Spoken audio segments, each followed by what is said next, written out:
Over the past 5 years, a Canadian telecommunications company has established themselves as a major player in global agtech. Telus Agriculture has acquired a number of agtech companies, including Feedlot Health Services.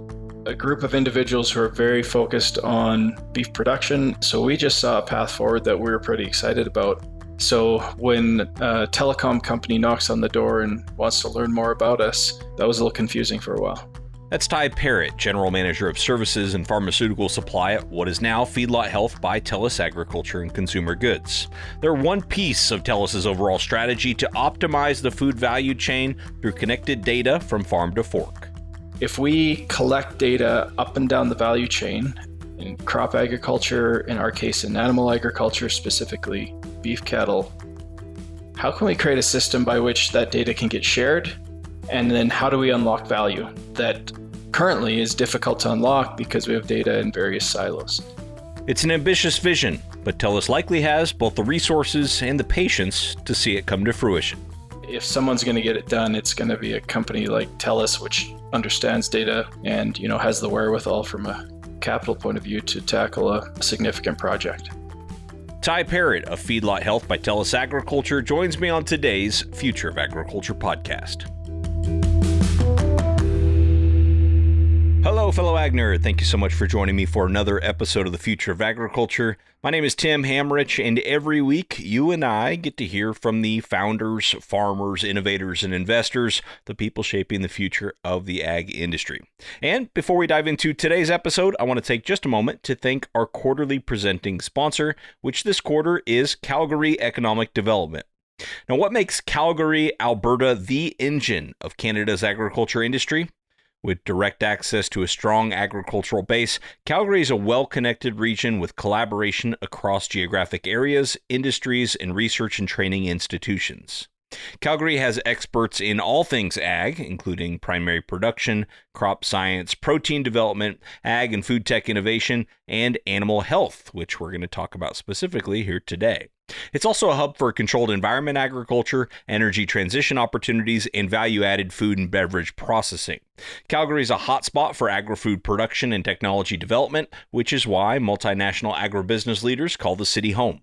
In Calgary, they're leading the agribusiness revolution, and you are welcome to join. Visit calgaryagbusiness.com to learn more. That's calgaryagbusiness.com. And thank you so much to Calgary for supporting the Future of Agriculture podcast. And thank you as well for providing today's guest. On today's show is Tye Perrett of Feedlot Health by Telus Agriculture and Consumer Goods.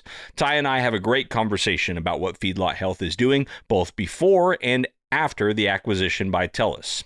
We'll learn a little bit more about Telus's overall approach to ag data, and we'll get some of Tye's thoughts on data, artificial intelligence, and the future of ag tech. This is a bit of a shorter episode today because originally it was intended to be recorded for a 5 to 7 minute spotlight segment at the end of one of the episodes, but when it came down to it, I just thought it would be worthwhile to share the whole thing. So I hope you enjoy. Dr. Tye Perrett is a veterinarian by training who joined Feedlot Health in 2004. He currently manages the administrative and consultant teams. I'm going to drop into the conversation here where Tye's giving some more context on the company, its history, and how it became a part of Telus.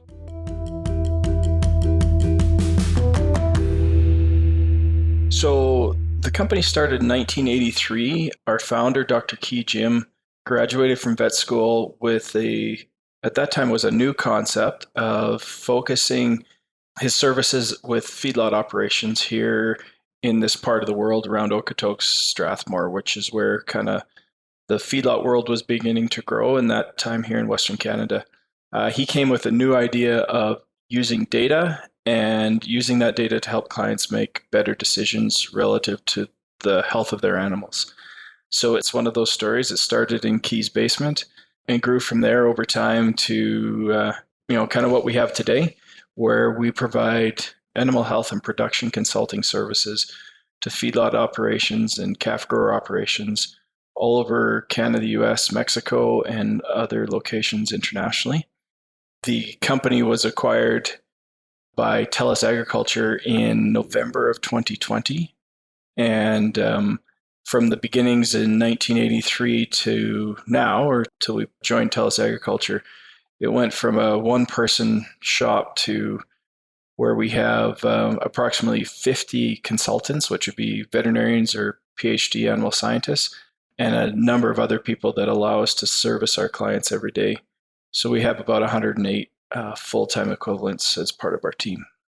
Wow. That's really cool. And I don't know if it's easy to summarize, but how are things different today than they were, maybe 3 or 4 years ago before Telus? Yeah, no, that's an excellent question. If I had to summarize, I would say in many ways, not much is different. And what I mean by that is we've been focused on still providing the same level of service and type of service to our clients. And working with Telus Agriculture, we've been able to continue to do that. So very pleased there hasn't been any disruptions or distractions from what we do every day. And then, as we go forward and, what's happening now is just opportunities with Telus Agriculture to expand, our total suite of data collection and data execution tools, or I should say, I guess, data collection and execution tools, software that we have that just is a whole nother scale compared to what we were doing as, private business owners. So that and scope, scale, opportunities to grow this business beyond where we were already looking. And for those of us who are not from Canada, can you maybe give a little context on who Telus is? And then it sure seems like they've really put a concerted effort into building their ag division or divisions, if you will, the last several years. So kind of what prompted that? Yeah. So in Canada, most people know who Telus is because they're a large telecom company here in Canada. So, everything you might think of from a telecom point of view and all the services associated with that, there's kind of been a few steps there. And I may not get the years exactly right, but somewhere around 2012, I think, Telus saw an opportunity to bring a service to the medical community by digitizing medical records for people. And so built a platform and have done that. In the course of that, they recognize there's an opportunity to digitize records and create value up and down the chain in agriculture. So they began to acquire some of their first agricultural-based companies in, I believe it was 2019. And as you noted, they're on a path of growth and building an agriculture and consumer goods company of consequence. And we were fortunate to be approached by Telus Agriculture, and as I said before, joined the team in November of 2020, and now comprise what's now known as the Animal Health Business Unit within Telus Agriculture and Consumer Goods. So yes, a departure from telecom. Telus's overall vision is that there's opportunities out there to bring real value to the world that are beyond maybe what a traditional telecom company would typically do. And Telus Agriculture is one of those endeavors. Yeah, no, it's fascinating. And specifically in the animal health side of things, what does that look like? You explained it from a high level, in terms of data collection, but could you give us maybe more practical sense of what you're doing? You bet. And maybe I'll just step back one point that I didn't describe. So currently, Telus Agriculture and Consumer Goods is made up of 3 business units. So I mentioned animal health, which is where we're at. There's a agriculture division, which is related to crop inputs and data around crop agriculture. And then there's consumer goods. And so hence the company name is Telus Agriculture and Consumer Goods.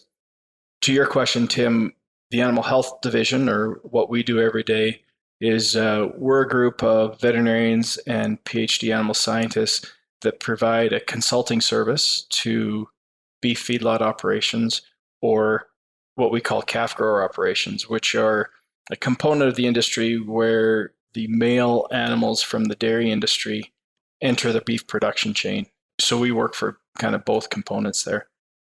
Our focus in working with our clients is to collect data. We have some proprietary data collection tools, use that data to help them make decisions kind of on a daily basis as far as how they're managing the health and production of those animals. And then we also are very focused on, we built a model to do large-scale research in commercial settings. And that's actually the engine that drives our ability to bring value to our clients by testing in a commercial setting opportunities for improvement, whether that be for animal health treatment protocols, whether that might be feeding strategies, anything along the spectrum when it comes to animal health and production. And we use those studies to inform us as to what we're going to do next as far as protocol improvement or strategy improvement. Hopefully that was helpful. Yeah, no, that is helpful. And as you were growing the company, were you surprised when it became apparent that it was actually going to be a telecom company that was going to purchase? Yeah, yeah, I would agree with that. We didn't really have any idea that that would be something that could happen. We were very happy with the way our business was going, how it was growing.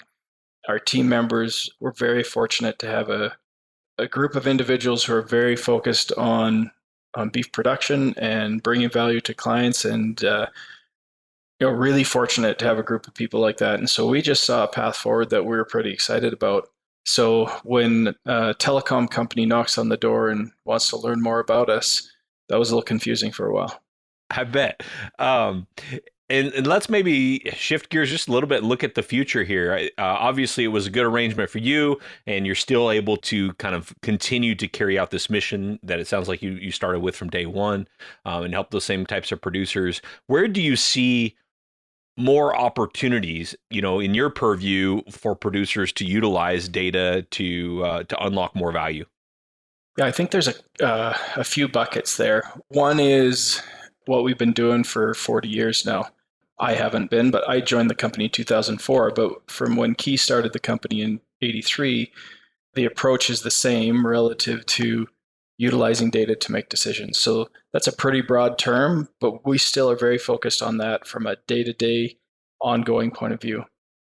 The next bucket I would look at is what's the future bring as far as, I'm going to call them technologies, whether that's data collection technologies, whether that's technologies we might employ in a commercial setting to either measure or identify opportunities to intervene from an animal health perspective or a other production perspective.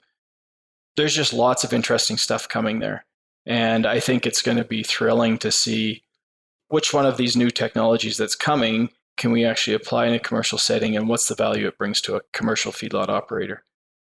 And then the third bucket would be, if you just kind of look at a high level, and Telus Agriculture consumer goods thesis is, if we collect data up and down the value chain, and you can talk about whether that's in crop agriculture, in our case in animal agriculture, specifically beef cattle production. If we have data collected up and down that chain, how can we create a system by which that data can get shared among the participants in a way that everybody's comfortable with? And then how do we unlock value that currently is difficult to unlock because we have data in various silos? And that's I guess maybe the third bucket, and that's a huge task. You don't do that overnight. But if someone's going to get it done, it's going to be a company like Telus, which understands data, which understands technology, and has the wherewithal from a capital point of view to tackle a significant project. Right, right. Well, let me ask you a question that has in the last 6 months become a standard question that I tend to ask everybody, which is, how do these recent advancements in artificial intelligence impact things? And it would seem to me that TELUS would be well positioned based on access to data when it comes to artificial intelligence. How do you see that playing out? Yeah, good point, Tim. And it's a topic that continues to come up. The short answer is, I think TELUS Agriculture consumer goods is well positioned, partly because of where it's nested in as part of what TELUS is doing overall and the capabilities that TELUS has. And now be able to match that or connect that with companies and individuals who have domain expertise in whatever area of agriculture we might be talking about. So at a high level, that makes perfect sense. I think we're, at least in the animal health business and in beef production, we're still in the early stages of figuring out how does that technology actually apply. I mean, certainly the data's there and you can use AI to explore some opportunities, but then what does that mean commercially? And so far we haven't bridge that gap, but that's one of the things that certainly can be done over time, and you have to meld that with the domain expertise of those that are in the industry. Yeah. Yeah. Boy, so I think everybody's asking these questions about, what does it mean commercially? I think that's a really succinct way of putting it. It's like, okay, we see the coolness factor, like we see the interesting things that are being done, but what does it mean commercially? Yeah. When you figure that out, we'll have to have you back on the show to tell us all about it. I would love to. I'm sure there certainly are much smarter people than I working on it, and it will get figured out. That'll be a remarkable day, and I'm confident it'll happen. We learn more every day, and applying that knowledge to figure out what to do next that's what makes it interesting. Yeah. Very cool. Well, the show is called, Future of Agriculture. So as you think about the future, what do you think, a decade from now will be most striking as far as how agriculture looks different? Well, if I knew that, Tim, I'd have lots of opportunities in life. But no, it's a very good question. So my personal thoughts on it are that there's a few things that we're going to have to solve, and I think that's going to make the future look differently.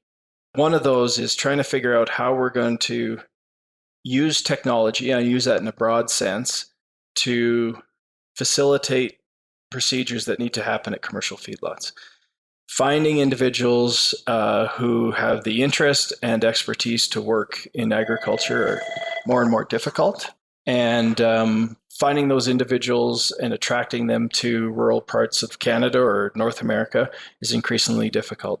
So I think we're going to find technologies or tools that will allow us to identify sick animals, maybe in a more efficient manner, or identify sick animals in a process that results in better outcomes than we're doing today.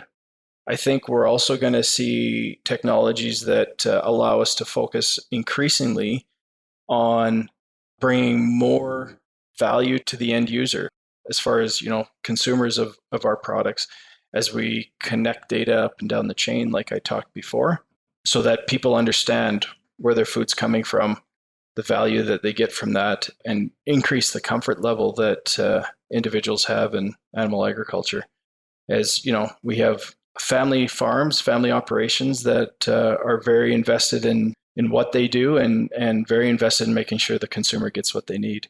So, that's a pretty broad, sweeping statement, but I think what's going to look different in, say, 10 years from now is just the employment of various technologies, data collection tools that change the way that feedlots operate every day. Yeah. And do you think we'll see more companies from outside of the industry look to find a way in, similar to how Telus has, or do you think that'll remain pretty unique to companies like Telus? I think there will be. I mean, we see that now. We see various companies with interest in animal agriculture or agriculture in general, and certainly in ag tech. So I think that'll continue. I think that may even ramp up as the technologies become proven in commercial situations, or companies are looking to prove them in commercial situations. Yeah, I think that'll continue and that'll ramp up. And, I have a personal opinion there that I think that's all good. I think that's excellent for agriculture. When we have, significant players in the business world like Telus who are interested in furthering the agricultural mission here in Canada and US and worldwide, I think that only bodes well to bring expertise and opportunities that are tough to access otherwise. Right. Well, talk a little bit about being there close to Calgary, just the region in general, as far as when it comes to ag innovation. They seem to be making a pretty big push to attract, innovative people in ag tech and food tech and value added industries to the area. Just talk about the location as far as what you're trying to do and maybe the benefits to you. Well, everything you said is correct, Tim, and we've benefited from that being, geographically close here.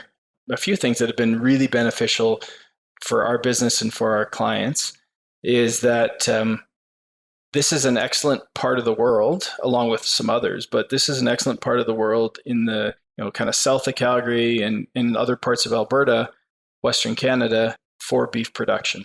So, climate, proximity to feed grains, and proximity to markets really makes this an excellent place. So that's great.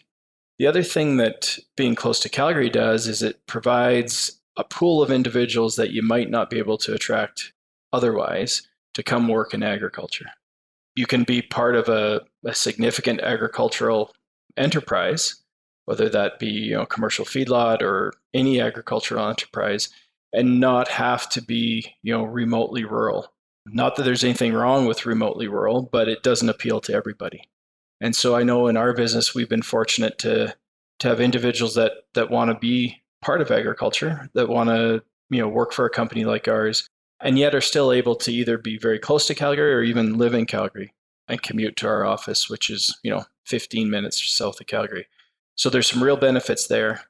I guess the environment that you described, that innovation, opportunities in ag tech, and a focus on providing a forum by which individuals or companies that want to improve what's happening in agriculture have a place to go. And, from our perspective, it's worked really well. I'm highly biased, but it's a great part of the world to live in. Outside of what we do professionally or for work, there's lots of great places to visit and to go and be close to the mountains. And those are all positives when you're trying to attract people to come join your company. Right. Well, that's a great place to end it, unless you had anything else you want to add. No, I appreciate the invitation, and it's been great visiting with you, Tim. I appreciate it. All right, well, that's going to do it for today's episode. Short and sweet, but I really do appreciate Dr. Tye Perrett for being on the show. Thank you to Telus and thank you to Calgary for making this episode happen. Maybe you like the short format here. I don't know. I guess I've never asked. This is a short, probably 22-minute episode or so. Would you rather have more of these? If so, let me know. Drop me a line, tim@aggrad.com. Find me on Twitter @TimHamrich, or LinkedIn can also work as well. Thanks so much for your time and your attention. I don't take it lightly. I'll be back next week with another story of ag innovation.